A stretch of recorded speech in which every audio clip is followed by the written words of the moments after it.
नमस्कार साथियों, मेरा नाम है जय शर्मा और आपका स्वागत है हमारे यूट्यूब चैनल में। दोस्तों, आज हम बात करने वाले हैं हेल्थ इंश्योरेंस क्लेम के बारे में। दोस्तों, ये जो हेल्थ इंश्योरेंस क्लेम आजकल बहुत रिजेक्ट हो रहे हैं, ये क्यों हो रहे हैं? वो कौन से कारण हैं इनकी वजह से जो हेल्थ इंश्योरेंस क्लेम है वो रिजेक्ट हो रहे हैं? वो कौन से उपाय हैं जिनको करके आप अपने हेल्थ इंश्योरेंस क्लेम को रिजेक्ट होने से बचा सकते हैं? तो दोस्तों, बात करेंगे आज इसी के बारे में। तो दोस्तों, आगे बढ़ने से पहले हमारे चैनल को सब्सक्राइब कर लीजिए, क्योंकि जो इस तरह की वीडियो हम अपने लेके आते हैं उनका नोटिफिकेशन आपको मिलता रहे। तो चलिए शुरू करते हैं।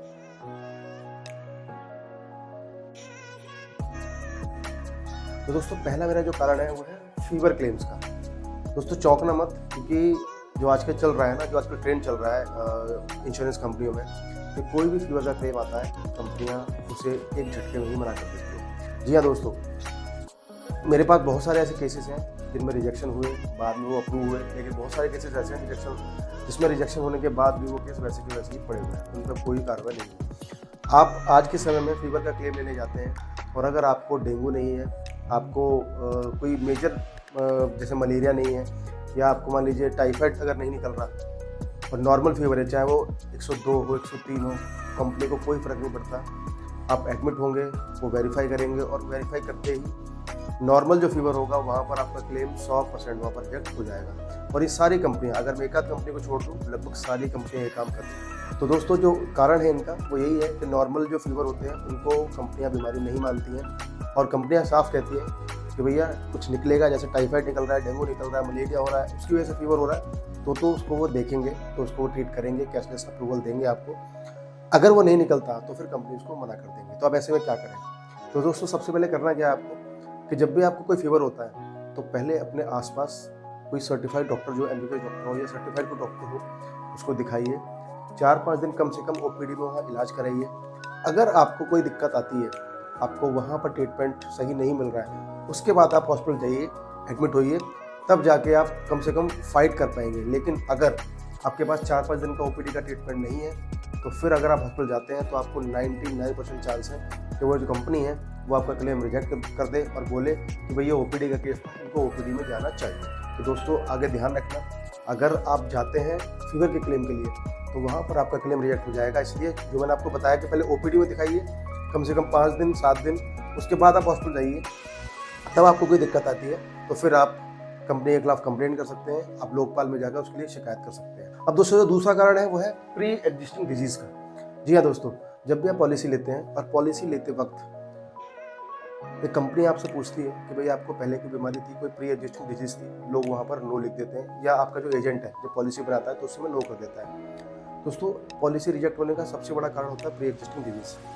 आपने पहले कोई इलाज कराया, चाहे वो 10 साल पहले कराया, चाहे 20 साल पहले कराया, चाहे 15 साल पहले कराया, कोई भी छोटे से छोटा, बड़े से बड़ा इलाज, कोई आपकी मेडिसिन चली हो, कोई आपका इलाज चला हो, या फिर कोई आपकी सर्जरी हुई है, कुछ भी आपने कराया हो, चाहे कैश में कराया, चाहे आपने पॉलिसी से कराया, किसी पुरानी पॉलिसी से, अपने पूरी ज़िंदगी में कुछ भी कराया है तो आपको कंपनी को बताना होता है।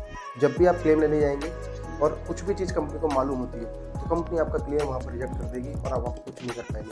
कंपनी रॉन्ग इन्फॉर्मेशन डालेगी और सारी चीज़ें आपका वहाँ पर जो आपका क्लेम है उसको रिजेक्ट कर देगी, फिर आपको कुछ भी वहाँ से नहीं मिलने वाला। तो दोस्तों, जब भी आप पॉलिसी लें, पॉलिसी लेते वक्त कंपनी को बताएं कि आपने अपने पास्ट में जो भी क्लेम लिया है, जो भी ट्रीटमेंट कराया है, जो भी सर्जरी आपने कराई है, उस हर चीज़ के बारे में कंपनी को जानकारी दें।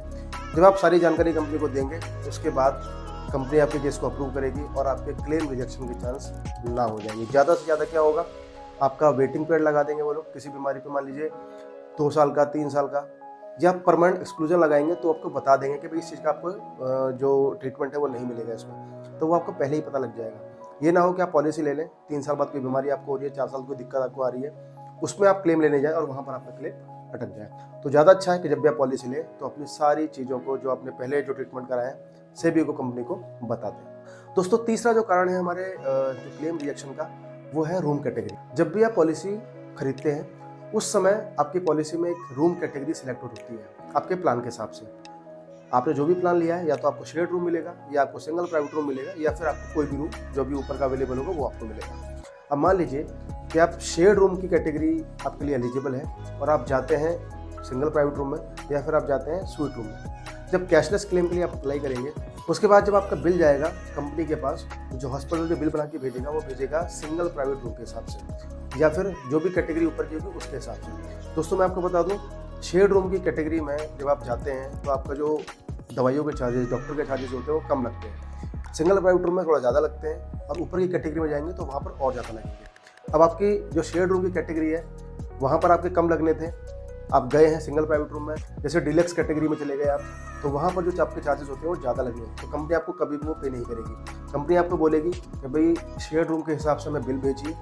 अगर आप बिल भेजते हैं तो जो भी ऊपर का अमाउंट होगा, क्योंकि अगर आपने एक बार ऊपर का जो रूम है वो सिलेक्ट कर लिया तो जो हॉस्पिटल है वो उसको कभी डिग्रेड नहीं करेगा। अगर ऐसी कोई दिक्कत आती है कि आपने ऊपर का रूम सिलेक्ट किया, शेयर रूम आपका पॉलिसी में था और कंपनी आपको शेयर रूम के हिसाब से पैसे पे करेगी, तो फिर आपको जो डिफरेंस अमाउंट होगा वो आपको पे करना पड़ेगा, और वो लगभग डबल के आसपास भी वहाँ पर हो सकता है। तो जब भी आप शेयर रूम की कैटेगरी लेते हैं तो आपको मिल जाएगा। ऊपर की कैटेगरी में जाएंगे तो या तो जो डिफरेंस अमाउंट होगा वो आपको पे करना पड़ेगा, या फिर पूरा का पूरा जो क्लेम होगा कंपनी उसको रिजेक्ट कर देगी, उसको मना कर देगी। उसके बाद वो रिम्बर्समेंट डालना पड़ेगा। कंपनी वहाँ भी आपको यही चीज़ बोलेगी कि भाई जो रूम कैटेगरी थी उसके हिसाब से आपको पैसा देंगे, तो उसमें भी आपको कंपनी वहाँ पर पैसा काट कर वहाँ पर पे करेगी। तो दोस्तों यही करना है आपको कि जब भी आप हॉस्पिटल में एडमिट हो तो जो भी रूम कैटेगरी आपके पास अवेलेबल है, जो आपकी इसके लिए आप एलिजिबल हैं, उसी रूम कैटेगरी के लिए आप जाएँ, वहीं पर आप एडमिट हो। अब दोस्तों जो अगला कारण है वो है परमानेंट एक्सक्लूजन्स का। जी हाँ दोस्तों, जब भी आप पॉलिसी लेते हैं तो पॉलिसी लेते वक्त एक लिस्ट होती है परमानेंट एक्सक्लूजन्स की, जिनको कोई भी कंपनी कवर नहीं करती। जब भी आप पॉलिसी लेंगे तो उनका जो टर्म एंड कंडीशन होती है वो उनके ब्रोशर में लिखी होती है, और परमानेंट एक्सक्लूजन की लिस्ट में वो सारी चीज़ें उसमें लिखी होती है क्या क्या चीज़ कवर नहीं करेगी कंपनी। तो उनको आपको पढ़ना जरूरी होता है, या फिर अगर आप उसको नहीं पढ़ सकते हैं तो अपने एजेंट से बात करें, एजेंट से पूछें कि कौन कौन सी चीज़ें ऐसी है जो आपको नहीं मिलेंगी, मतलब पॉलिसी में कभी भी नहीं मिलने वाली। तो उन चीज़ों के बारे में जरूर जानकारी लें, पता लगे कि आप क्लेम लेने जाएं और वो चीज़ अगर परमानेंट एक्सक्लूजन में आती हैं तो फिर वो चीज़ आपको नहीं मिलेगी, आपका क्लेम वहाँ पर रिजेक्ट हो जाएगा और आपको अपनी जेब से हॉस्पिटल में जो बिल होगा वो पे करना पड़ेगा। दोस्तों अगला जो कारण है क्लेम रिजेक्ट होने का वो है वेटिंग पीरियड का। दोस्तों जब भी आप पॉलिसी लेते हैं तो पॉलिसी लेते वक्त अगर आप नई पॉलिसी ले रहे हैं तो नई पॉलिसी में आपको मिनिमम 1 साल का या फिर 2 साल का वेटिंग पीरियड होता है कुछ बीमारियों के लिए, तो वो वेटिंग पीरियड आपको निकालना होता है। अगर आप पहले 2 साल में, मान लीजिए 1 साल का वेटिंग पीरियड है, तो 1 साल में या 2 साल में जब भी वेटिंग पीरियड आपको लगेगा उसमें, तो उसमें अगर आप उस बीमारी के लिए जाते हैं एडमिट होने के लिए या आप उस बीमारी का इलाज कराते हैं, तो वहाँ पर कंपनी आपका जो क्लेम है उसको रिजेक्ट कर देती है, क्योंकि वो वेटिंग पीरियड में चल रहा है और उसमें 2 साल के बाद ही उसका क्लेम मिलेगा। जैसे मान लीजिए स्टोन का क्लेम है, या फिर किडनी से रिलेटेड कोई क्लेम है, लीवर का जो क्लेम है, या फिर आप शुगर का है, डायबिटीज़ है, बीपी से रिलेटेड कोई बीमारियाँ अगर आपको है, तो उनके जो क्लेम होते हैं वो आपको 2 साल के बाद मिलते हैं, जो भी उनका स्टैंडर्ड वेटिंग पीरियड होता है। अगर आप उस दौरान क्लेम लेने जाएंगे 2 साल से पहले या 1 साल, जो भी वेटिंग पीरियड आपकी पॉलिसी में है, तो फिर कंपनी वहाँ पर आपका जो क्लेम है उसको रिजेक्ट कर देगी। इसलिए जब भी आप पॉलिसी लेते हैं तो उसको ढंग से एक बार पढ़ लें, जो भी क्लॉजेज हैं उनके पढ़ लें उनको, या फिर अपने जो एजेंट हैं उससे बात करें और उनको पूछें कि भाई कौन कौन सी ऐसी बीमारियाँ हैं जो आपको 2 साल के बाद कवर करेंगी। तो उन बीमारियों का अपने पास एक लेखा जोखा रखें, तो कम से कम बिना जानकारी का आप एडमिट ना हो जाएं। और क्योंकि एडमिट होने के बाद क्या होगा कि जो भी चीज़ें वेटिंग पीरियड में आएंगी तो वो सारी चीज़ें कंपनी रिजेक्ट कर देगी और आपको जो भी पूरा बिल होगा वो अपनी जेब से आपको वहाँ पर पे करना पड़ेगा। वैसे मेरी राय तो ये है कि कोई भी क्लेम अगर लेने जाए, चाहे वो वेटिंग पीरियड में आता है नहीं आता है, चाहे वो प्री एग्जिस्टिंग के वेटिंग में आता है नहीं आता है, या फिर कोई भी क्लेम आप लेने जाते हैं, तो कम से कम एक बार अपने एजेंट से बात कर लें कि भाई ये क्लेम हम लेने जा रहे हैं, उसकी नज़र में एक बार डाल दें, ताकि कोई भी दिक्कत उसको अगर लगेगी तो वो आपको पहले ही आगाह कर देगा उसके बारे में कि ये दिक्कत आपको वहाँ हो सकती है। तो अगर उससे बात करेंगे तो काफ़ी चीज़ें आपकी वहाँ पर शॉर्ट हो जाएंगी। दोस्तों अगला जो कारण है क्लेम रिजेक्शन का वो है डिले क्लेम इंटीमेशन। जी हाँ दोस्तों, जब भी आप हॉस्पिटल में एडमिट होते हैं तो आपको 24 घंटे के अंदर कंपनी को इंटीमेट करना होता है, या तो आप इंटीमेट करें या फिर हॉस्पिटल आपके बिहाफ पे इंटीमेट करें। दोनों में से कोई भी इंटीमेट करेगा तो सब ओके, कोई दिक्कत नहीं, चल जाएगा। लेकिन अगर आप इंटीमेट नहीं करते हैं, आप एडमिट हुए, आपको 48 घंटे हो गए, आपको 72 आवर्स हो चुके हैं, लेकिन आपने वहाँ पर इंटीमेट नहीं किया, और जब आप डिस्चार्ज हो रहे हैं उस दिन आप इंटीमेट कर रहे हैं, तो आपका जो क्लेम है वो 100% वहाँ पर रिजेक्ट हो जाएगा। कंपनी बोलती है जब भी आप एडमिट हो रहे हैं अपने डॉक्यूमेंट हॉस्पिटल में जमा कर दें, हॉस्पिटल आपके वहाँ पे इंटीमेशन कर देगा या आप इंटीमेशन कर दो और कंपनी अपना काम वहाँ पर करना चालू कर देगी। अब 24 घंटे के अंदर ये काम करना होता है, शुरुआत के 24 घंटे में आप डॉक्यूमेंट देकर सारी चीज़ें शुरू कर सकते हैं। लेकिन अगर आप लास्ट के टाइम पर जब आप डिस्चार्ज होने बैठेंगे और आप सोचेंगे कि आप इंटीमेशन करें और कंपनी आपको क्लेम देगी, तो ऐसा पॉसिबल नहीं है, आपका क्लेम वहाँ पर 100% रिजेक्ट हो जाएगा। तो जब भी आप हॉस्पिटल में जाएँ अपने डॉक्यूमेंट लेके जाएँ सारे, और जैसे ही आप एडमिट होते हैं उसके एडमिशन के साथ ही अपने डॉक्यूमेंट दे दें, और पहले 24 घंटे में आपका इंटीमेशन हो जाना चाहिए, आपका क्लेम जो है वहाँ पर नहीं अटकेगा। लेकिन अगर इंटीमेशन लेट होता है, आपसे वो कारण पूछेंगे और उनको कारण अगर सही समझ में नहीं आएगा, वैलिड कारण नहीं लगेगा, तो आपका क्लेम वहाँ पर रिजेक्ट हो जाएगा। फिर वो जाएगा आपका रीइंबर्समेंट के लिए। अगला जो कारण है दोस्तों वो है लैप्स्ड हेल्थ इंश्योरेंस। जी हाँ दोस्तों, जब भी आप अपनी पॉलिसी कराते हैं उसमें आपको टेनर मिलता है 1 साल का, 2 साल का या 3 साल का।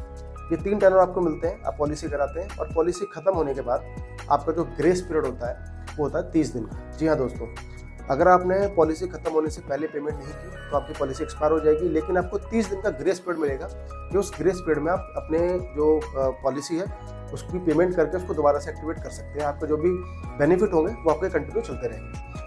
अगर आप चाहें कि उस लैप्स पीरियड में आप पॉलिसी से क्लेम लेना चाहें तो आपको क्लेम नहीं मिलेगा, क्योंकि जो ग्रेस पीरियड होता है वो सिर्फ पॉलिसी को रिन्यू करने के लिए होता है, पॉलिसी को एक्टिवेट करने के लिए होता है। वहाँ पर आपको क्लेम नहीं मिलेगा। पॉलिसी आपकी एक्सपायर हो चुकी है, आप एडमिट होने जाएंगे, आपको क्लेम नहीं मिलेगा। आपको सारी जो भी उसके बिल होंगे वो अपनी जेब से आपको पे करना पड़ेंगे। तो दोस्तों, अगर कोई फाइनेंशियल प्रॉब्लम है तो एक अलग बात है, लेकिन अगर कोई प्रॉब्लम नहीं है तो अपनी पॉलिसी को एक्सपायर होने से पहले एक्टिवेट कर लें, उसकी जो पेमेंट है वो कर दें।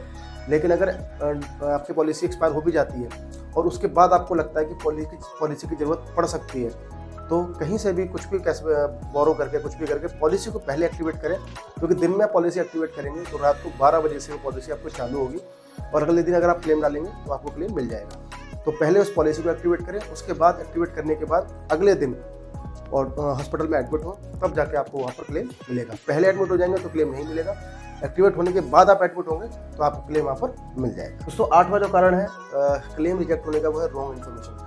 रॉन्ग इन्फॉर्मेशन से मेरा जो मतलब है वो है जब भी आप पॉलिसी लेते हैं और जो भी डॉक्यूमेंट आपने जो अपने पॉलिसी के लिए देते हैं एजेंट को या फिर कंपनी को, मेरा मतलब उन डॉक्यूमेंट से है। मान लीजिए आपके पास 2 डॉक्यूमेंट हैं, एक आधार कार्ड, एक पैन कार्ड है। पैन कार्ड में डेट ऑफ बर्थ अलग है, आधार कार्ड में डेट ऑफ बर्थ अलग है। आपने एक डॉक्यूमेंट दे के पॉलिसी को बनवा लिया, लेकिन जब आप क्लेम लेने जाएंगे तो कंपनी आपसे दोनों डॉक्यूमेंट मांगेगी। अब दोनों में डेट ऑफ बर्थ अलग अलग है, तो यहाँ पर चांसेस है कि कंपनी आपका क्लेम होल्ड कर दे, उसे रिजेक्ट कर दे और बोले कि आप रिइंबर्समेंट कराओ, उसमें आपको क्लेम देंगे। और हो सकता है कि परमानेंट भी आपका जो क्लेम है उसको कैंसिल कर दे, रिजेक्ट मत कर दे, आपको कुछ भी उसमें ना मिले। या फिर इसके अलावा मान लीजिए जो नाम है, आपका नाम डॉक्यूमेंट में अलग है, थोड़ा मिलता जुलता लेकिन अलग है, पॉलिसी में अलग है, तो वहाँ पर क्लेम रिजेक्ट होने के चांसेस होते हैं। या फिर जैसे कंपनी आपसे पूछती है कि हाइट वेट क्या है, हाइट आपने ठीक बता दी लेकिन वेट आपने बताया, वेट था आपका 110, आपने बताया 80 किलो या 75 kg आपने बता दिया। अब जब आपका मान लीजिए कोई क्लेम आया, कोई वेरिफिकेशन हुई, वहाँ अगर आप वेरिफिकेशन में पकड़े जाते हैं कि आप ओवर वेट है, आपने वेट कम बताया, इन्फॉर्मेशन गलत दी है कंपनी को, क्योंकि कई बार क्या होता है वेट ज़्यादा होने की वजह से थायराइड होने के चांसेस बढ़ जाते हैं, तो वो एक ऐसी चीज़ होती है कंपनी से आपने छुपा ली है, तो वहाँ पर जो क्लेम रिजेक्ट होने के चांसेस होते हैं बढ़ जाते हैं। और ज़्यादा चांसेस हैं अगर आपकी जो इन्फॉर्मेशन जो आपने दी है वो गलत पकड़ी जाती है, तो वहाँ पर क्लेम आपका रिजेक्ट हो जाता है। ये चीज़ें सॉल्व हो जाती हैं जब आप रिइंबर्समेंट कराते हैं, लेकिन उसके लिए फिर आपको अलग से भागदौड़ करनी पड़ेगी और कई बार रिइंबर्समेंट में भी ये चीज़ें ठीक नहीं हो पाती। तो दोस्तों, जब भी आप पॉलिसी बनवाएं, अपने सारी इन्फॉर्मेशन जो भी आपके डॉक्यूमेंट में है वो बिल्कुल ठीक दें, या फिर पॉलिसी में जो भी चीज़ें आपने लिखवा दी, जैसे मान लीजिए पैन कार्ड की डेट ऑफ बर्थ आपने पॉलिसी में लिखवा दी, तो फिर आधार कार्ड की डेट ऑफ बर्थ को भी चेंज कराएं और as it is PAN card की तरह करवाएं। तो आपके डॉक्यूमेंट सारे सेम होने चाहिए, कोई भी इन्फॉर्मेशन जो आपके डॉक्यूमेंट को अलग अलग नहीं होनी चाहिए, वरना जो आपके क्लेम रिजेक्ट होने के चांसेस हैं वो वहाँ पर बढ़ जाते हैं। दोस्तों, अगला जो कारण है क्लेम रिजेक्ट होने का वो है health issues after buying insurance. जी हाँ दोस्तों, आपने पॉलिसी परचेस कर ली, पॉलिसी खरीदने के बाद जब आपका वेटिंग पीरियड है जिन चीज़ों के लिए, उसमें मान लीजिए कोई आपको हेल्थ इशू हो, आपको बीपी बढ़ गया, आपका शुगर हो गया आपको, ठीक है, तो इस तरह की कोई भी बीमारी अगर आपको होती है तो आपको कंपनी को बताना होता है। आप कंपनी को नहीं बताते हैं, उसका कोई रिकॉर्ड आपके पास नहीं है, और जब आप क्लेम लेने जाएंगे फिर आप चाहे कितना ही रोना रोलें कि भाई मेरे को ये पॉलिसी लेने के बाद हुआ है, आपको कुछ नहीं होने वाला उसके अंदर, आपका क्लेम वहाँ पर रिजेक्ट हो जाएगा। तो दोस्तों, जब भी आपको कोई बीमारी होती है, क्लेम पॉलिसी लेने के बाद, आपने पॉलिसी ली है, पॉलिसी लेने के 6 महीने बाद, साल भर बाद, जो भी आपको बीमारी होती है, एक तो उसका पूरा रिकॉर्ड अपने पास रखें। जो भी आप ट्रीटमेंट डॉक्टर से ले रहे हैं, फर्स्ट टाइम आपको कब हुआ है, आपसे कंपनी 100% ऐसा होगा कि पूछेगी कि ये बीमारी आपको कब से है। आप उसका अगर रिकॉर्ड दे देंगे तो आपका बिल पास हो जाएगा, लेकिन उसका रिकॉर्ड अगर नहीं दे पाएंगे तो वो आपका क्लेम जो है वो रिजेक्ट हो जाएगा। चाहे आप कुछ भी कर लें, कंपनी उसको पास नहीं करेगी। तो दोस्तों, कोई भी प्रॉब्लम आपको अगर होती है तो कंपनी को ज़रूर बताएं और अपने पास सारा का सारा रिकॉर्ड रखें। जब आपको पहली बार वो बीमारी हुई थी, आपका ट्रीटमेंट जब स्टार्ट होता तब से लेकर अब तक जो भी ट्रीटमेंट हुआ पूरा रिकॉर्ड अपने पास रखें, आपका क्लेम वहाँ पर रिजेक्ट नहीं होगा। अब दोस्तों, जो इस लिस्ट में आखिरी हमारा जो रीजन है वो है इनकरेक्ट डायग्नोसिस ऑफ इलनेस। जी हाँ दोस्तों, आप बीमारी के लिए एडमिट हुए, डॉक्टर आइडेंटिफाई कर रहा है और बीमारी कुछ और है, और आइडेंटिफाई करके इलाज किसी और बीमारी का चल रहा है। दवाई कुछ और देनी थी, दवाइयाँ कुछ और दी जा रही हैं। तो दोस्तों इस तरह की जो डायग्नोसिस होते हैं, जो मिस डायग्नोस बोलते हैं इनको, तो अगर इस तरह की बीमारी कोई समझ में आती है कंपनी को कि भाई इलाज किसी और चीज़ का होना था, हो कुछ और रहा है, तो वहाँ पर भी फिर कंपनी आपका क्लेम जो है उसको रिजेक्ट कर सकती है, और उसकी वजह से आपको पूरा क्लेम खुद को पे करना पड़ेगा, या फिर जो डॉक्टर है आपका उसको उस चीज़ की जिम्मेदारी लेनी पड़ेगी। डॉक्टर तो जिम्मेदारी कभी लेगा नहीं, इसका मतलब है कि आपको ही पूरा का पूरा वहाँ पर पैसा पे करना पड़ेगा। तो अगर कोई ऐसी बीमारी जिसका इलाज डॉक्टर कर रहा है और एक्चुअल में वो बीमारी है ही नहीं, कुछ और बीमारी आपकी बॉडी में है, तो अगर वो मिस डायग्नोस अगर वो होती है, तो फिर उस कंडीशन में कंपनी आपको क्लेम नहीं देगी और पूरा का पूरा खर्चा वहाँ पर आपको पे करना पड़ेगा। तो दोस्तों ये जो 10 कारण हैं, जो मेन कारण है वो ये 10 कारण है मेरे हिसाब से। उसके अलावा छोटे छोटे और भी कई रीजन है जिनकी वजह से क्लेम रिजेक्ट हो सकता है, लेकिन जो मेन कारण है वो ये 10 कारण है। अगर इनको आप स्टेप बाय स्टेप फॉलो करते हैं, ये सारी चीज़ें अगर आप फॉलो करते हैं फीवर के क्लेम में, अगर आप ओपीडी में जा रहे हैं, प्री एग्जिस्टिंग बता रहे हैं, रूम कैटेगरी के हिसाब से आप जा रहे हैं, परमानेंट एक्सक्लूजन अगर आपको पता है उसके हिसाब से आप ट्रीटमेंट करा रहे हैं, वेटिंग पीरियड का जो टाइम है उसको आप निकाल रहे हैं, डिले क्लेम इंटीमेशन नहीं हो रहा है, पॉलिसी लैप्स नहीं हो रही है, लैप्स होने अगर आपको एडमिट होना है तो उससे पहले पेमेंट हो गई है, तो ये सारी चीज़ अगर आप करते हैं तो आपके क्लेम को रिजेक्ट नहीं किया जाएगा। आपका जो भी क्लेम होगा वो पास होगा, और कोई भी कंपनी ऐसी नहीं है, चाहे वो कितनी अच्छी कंपनी हो कितनी बुरी कंपनी हो, क्लेम कंपनी को आपको देना पड़ेगा। अगर आप ठीक है तो आपको क्लेम मिलेगा, लेकिन गलती अगर आपकी तरफ से की गई है तो कंपनी 1 मिनट भी नहीं लगाएगी और आपका जो क्लेम है उसको रिजेक्ट वहाँ पर कर देगी। तो दोस्तों ये था मेरा आज का वीडियो, जो क्लेम रिजेक्शन के जो रीजन है उनको लेकर, जो आजकल चल रहे हैं मार्केट में। आप जाएंगे, जो हॉस्पिटल है वो अपना जो आपका क्लेम वो डालते हैं, लेकिन जो कंपनी है वो आपका क्लेम रिजेक्ट कर देती है। तो दोस्तों ये थे मेरा आज का वीडियो क्लेम रिजेक्शन के बारे में। तो दोस्तों ये वीडियो आपको कैसा लगा हमें जरूर बताएं। वीडियो अगर आपको पसंद आया तो वीडियो को लाइक कर दीजिए, चैनल को सब्सक्राइब कर दीजिए, और अगर आपको लगता है कि वीडियो हेल्पफुल है तो अपने दोस्तों में, अपने ग्रुप्स में इस वीडियो को शेयर भी कर सकते हैं। धन्यवाद।